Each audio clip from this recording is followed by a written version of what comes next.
घेतली तर आम्ही सगळी मंडळी बदलून दाखवू एवढा या ठिकाणी आपल्याला विश्वास या ठिकाणी देतो. आज अतिशय व्यस्त कार्यक्रम असताना साहेब या ठिकाणी आलेले साहेबांनी 100% भाजप ही घोषणा घेऊन सर्वांसाठी ज्या महाराष्ट्राचे आज 24 तास ज्या पद्धतीने झोपून काम करतायत हेच काम आपल्याला आपल्या कोकणाच्या माणसानं करत असलेलं काम पुढे न्यायचं आहे आणि रत्नागिरी जिल्ह्यामध्ये आपल्याला अधिक ताकदीनं भारतीय जनता पक्षाला या जिल्ह्यामध्ये ताकद देऊन वाढवायचं आहे. हा आपण शब्द या ठिकाणी साहेबांना द्यायचा आहे. साहेब आपल्याला निश्चितपणे खात्री देतो की येणाऱ्या स्थानिक स्वराज्य संस्थेच्या निवडणुकीत आणि नगरपालिकेच्या निवडणुकीत आपण जर ज्या पद्धतीने सांगाल त्या पद्धतीने आमची काम करायची तयारी आहे. 100% भाजप या भूमिकेतून आमची लढायची तयारी आहे. फक्त आपला आशीर्वाद आणि आपण पाठीशी उभे राहा. आज या निमित्ताने आपण सगळेजण खूप वेळ झालेला असताना सुद्धा या ठिकाणी उपस्थित राहिला. आज हे आपलं सगळ्यांचं पाठबळ या पुढच्या निवडणुकीच्या दृष्टीने आपण काम करण्यासाठी सगळ्यांनी ताकदीने काम करण्याच्या दृष्टीने आपण एकत्रितरित्या राहून काम करायचंय.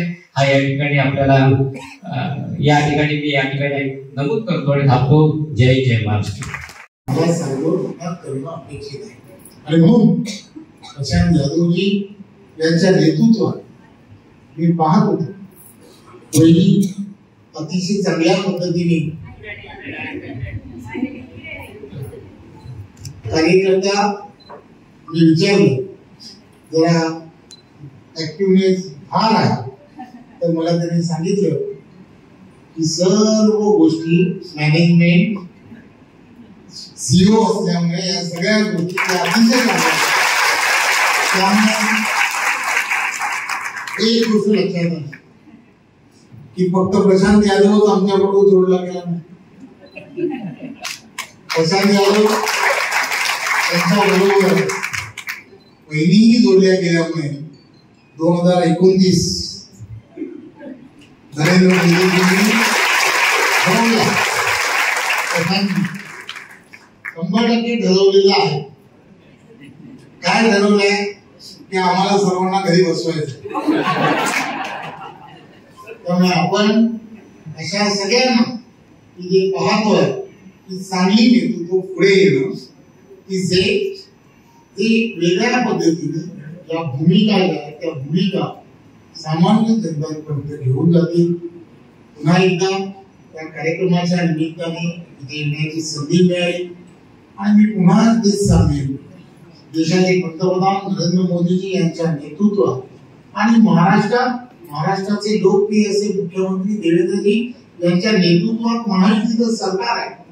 येणाऱ्या काळामध्ये स्थानिक स्वराज्य संस्थांच्या निवडणुका आहेत आणि या स्थानिक स्वराज्य संस्थांच्या ज्या निवडणुका आहेत त्या निवडणुकांमध्ये एक विचाराचं असणारं सरकार प्रत्येक स्थानिक स्वराज्य संस्थांमध्ये आणणं ही तुमची आणि आमची सर्वांची जबाबदारी आहे.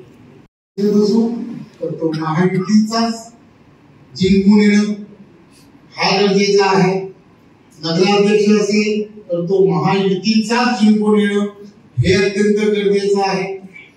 आणि याचं कारण असं आहे की महायुतीचा जर जिंकून आला तर त्या एक विचाराचा असल्यामुळे आपल्याला सर्वांना आणि आपल्यावरती विसंबून असणाऱ्या त्या सर्व भागातील नागरिकांना त्याचा फार मोठा फायदा होणार.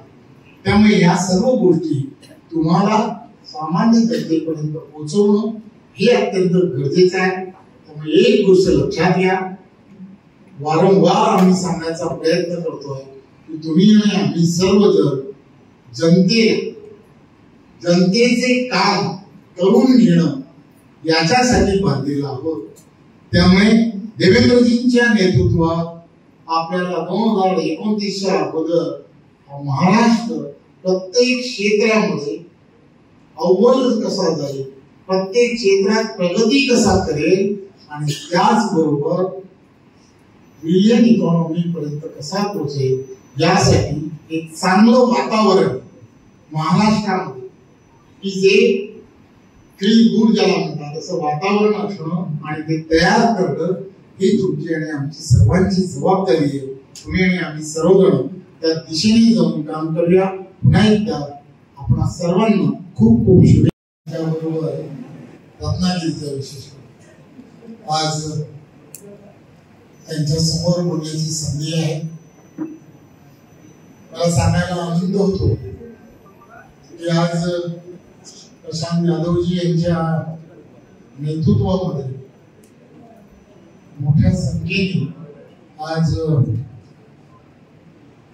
इथल्या असणाऱ्या विविध पक्षातील प्रमुख पदाधिकाऱ्यांनी आज भारतीय जनता पार्टीमध्ये प्रवेश केला. खरं तर